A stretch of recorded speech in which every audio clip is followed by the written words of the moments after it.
প্রিয় দেশবাসী, আপনারা জানেন দেশ এই মুহূর্তে একটি সংকটকালীন সময় পার করছে।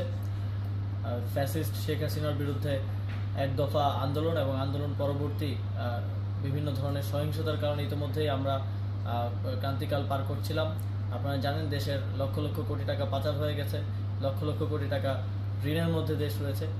এই মুহূর্তে আমরা দেশের দায়িত্ব নিয়েছি, কিন্তু 15 দিনের মাথায় একটি বড় প্রাকৃতিক এবং একই সাথে মানবসৃষ্ট দুর্যোগের মুখোমুখি আমরা হয়েছি। প্রবল বৃষ্টিপাত, ভারতের অববাহিকায় ডম্বুর গেট খুলে দেওয়ার ফলে বাংলাদেশে হঠাৎ ফ্ল্যাশ ফ্লাডের আকারে সেটি ফেনী, কুমিল্লা, নোয়াখালী সহ দেশের প্রায় 10টিরও উপরে জেলায় আঘাত হানে। ভারত কোনো প্রকার সতর্কতা ছাড়াই এই গেটটি খুলে দেয়। প্রায় 31 বছর পর প্রথমবারের মতো এই গেটটি খোলা হয়। তো আমরা উদ্বেগ প্রকাশ করছি এবং একই সাথে সারা দেশের সকলকে জাতীয় ঐক্য গঠন করে এই সংকট মোকাবেলায় এগিয়ে আসার আহ্বান জানাচ্ছি।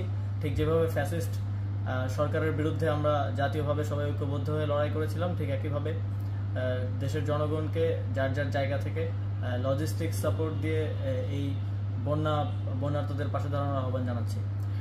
আপনারা জানেন ইতিমধ্যেই আমাদের ত্রাণ ও দুর্যোগ ব্যবস্থাপনা মন্ত্রণালয় কাজ করে যাচ্ছে এবং যুব ও ক্রীড়া মন্ত্রণালয় থেকে আমাদের প্রায় 18,500 যে রেজিস্ট্রেড যুব সংগঠন আছে তাদেরকে আমরা নির্দেশনা দিয়েছি তারা যেন বন্যার্তদের পাশে দাঁড়ায়।